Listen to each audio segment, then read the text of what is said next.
బ్యాంకులో ఉండేటటువంటి డబ్బులు మిషన్స్ కాదు. కంటిన్యూగా పని చేసుకుని పోవడానికి. ఈవెన్ వాటికి కూడా రెస్ట్ ఉంటది. పీజీ డాక్టర్లు అడ్డగోలుగా వాడేస్తున్నారు ఆళ్ళని. గవర్నమెంట్ హాస్పిటల్‌లో. రాత్రి పగలు డ్యూటీలు లేవు.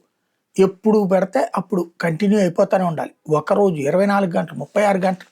చివరికి హాస్పిటల్‌లోనే పడుకొని హాస్పిటల్‌లోనే తినాల్సిన పరిస్థితి వస్తుంది. సీనియర్‌లు సెలవు పెట్టారంటే ఈళ్ళకి నరకమే అవుతుంది. ఇప్పుడు ఈ విషయం మీదనే వేసిన పిటిషన్ నేపథ్యంలో పీజీ డాక్టర్లకు సంబంధించి రాష్ట్ర ప్రభుత్వాన్ని అడిగింది న్యాయస్థానం. మీ పరిస్థితి ఏంటి?